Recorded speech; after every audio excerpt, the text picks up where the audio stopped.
మనం పిల్లలు చదువుకునే పాఠశాలల్లో ఎలుకలు గరుస్తా ఉన్నాయి. గోడలకు మిద్దెకు పైన సీలింగ్ ఫ్యాన్ లేదు.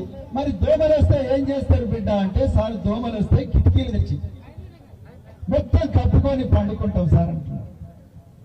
ఒక కిటికీకి ఊచలు కూడా లేవు. నేను ఒక స్కూల్కి పోయినా ఆ ఊచలు లేకపోతే పడుకొని నిద్రనే అప్పగాడు డొలికలు తిని కిటికీ నుంచి బయటపడ్డాడు. వాళ్ళు కూడా బీసీలే, వాళ్ళు కూడా ఎస్సీలే, వాళ్ళు కూడా ఎస్టీలే, వాళ్ళు కూడా బహుజన్లే.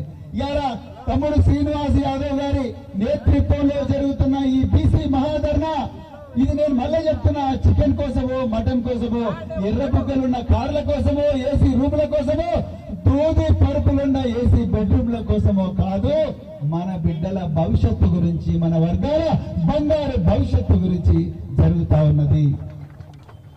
ఈ మాటలు గ్రామ గ్రామాన మనం చెప్పాలి. నేను ఇవాళ పెద్దలు కేసీఆర్ గారికి ధన్యవాదాలు తెలుపుతా ఉన్నా సభాముఖంగా. ఈ రోజు కేసీఆర్ గారు, కేటీఆర్ గారు వాళ్ళు 40 మంది బీసీ నాయకులను తమిళనాడు రాష్ట్రానికి పంపించి తమిళనాడులో బీసీలకు 69% రిజర్వేషన్ ఏ విధంగా ఉన్నది స్టడీ చేయండి, మనం తెలంగాణలో కూడా పెడదాం ఆ విధంగా రిజర్వేషన్ అని చెప్పి ఒక కొత్త నినాదంతో ఈ రోజు కేసీఆర్ గారు పంపించారు. వారికి నేను హృదయపూర్వక ధన్యవాదాలు తెలుపుతా ఉన్నా కేసీఆర్ గారికి. మరి ఎంతో 2 రోజుల ప్రయాణం చేసినా, మరి రాత్రి 2:30 గంటలు 3 గంటలకు ఇక్కడికి వచ్చినా, మరి ఈ రోజు నిద్ర పోయినా పర్వాలేదు, ఈ రోజు బీసీ ఉద్యమాల్లో పాల్గొనాలని వచ్చిన మరి రవికుమార్ గారికి, దాసరి ఉషా గారికి తమిళనాడు నుంచి ఇక్కడికే డైరెక్ట్ వచ్చిన వాళ్ళిద్దరికి కూడా నేను హృదయపూర్వక ధన్యవాదాలు తెలుపుతా ఉన్నా. మిత్రులారా, ఈ మీటింగ్ పార్టీలకు అతీతంగా జరుగుతా ఉన్నది.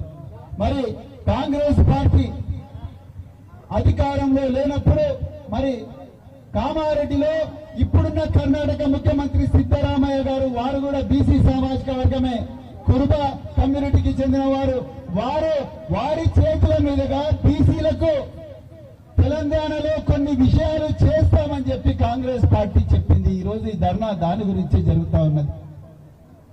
మరి వాళ్ళు ఏం చెప్పారు అది కూడా మనం చూడాలి మిత్రులారా. కామారెడ్డిలో కాంగ్రెస్ పార్టీ ఒక బీసీ డిక్లరేషన్ అని చెప్పింది. అందులో బీసీలకు రాబోయే స్థానిక సంస్థల ఎలక్షన్లలో 42% రిజర్వేషన్లు ఇస్తాము అన్నది. అంటే ఏంది, 100కు 42 మంది ప్రజాప్రతినిధులు బీసీలు కాబోతున్నారు, ఎంపీటీసీలు కాబోతున్నారు, సర్పంచులు కాబోతున్నారు, జెడ్పీటీసీలు అవుతారని చెప్పి కాంగ్రెస్ పార్టీ చెప్పింది. మున్సిపాలిటీల కౌన్సిలర్లు కూడా అవుతారని. కానీ ఇప్పటి వరకు 10 నెలలైంది, ఇంతవరకు దాని మీద ఎలాంటి ప్రగతి లేదు. అందుకొరకే ఈ రోజు ధర్నా కార్యక్రమం జరుగుతూ ఉన్నది. ఇది కాంగ్రెస్ పార్టీకి వ్యతిరేకంగా ఇంకో పార్టీకి వ్యతిరేకంగా జరుగుతున్న కార్యక్రమం కాదు, బీసీల హక్కుల కోసం జరుగుతున్న కార్యక్రమం మిత్రులారా. 42% రిజర్వేషన్ ఇస్తే 24,000 మంది కొత్త బీసీ నాయకులు వస్తారు. నేను నాయకులంటే నిన్ననేమో మనం కొండా లక్ష్మణ్ బాపూజీ గారి జన్మదినం జరుపుకున్నాం. మొన్న చిట్టాల ఐలమ్మ, చాకలి ఐలమ్మ అలియాస్ చిట్టాల ఐలమ్మ గారి జన్మదినం జరుపుకున్నాం. నాయకురాలు అంటే చిట్టాల ఐలమ్మ లాగా ఉండాలి అమ్మగారు. ఆ రోజుల్లో ఒక 70 సంవత్సరాల క్రితం పాలకుర్తిలో ఒక దొర ఉండట, ఆయన విసునూరు రామచంద్రారెడ్డి దొర. ఆ విసునూరి రామచంద్రారెడ్డి దొర చెప్పిందే వేదం.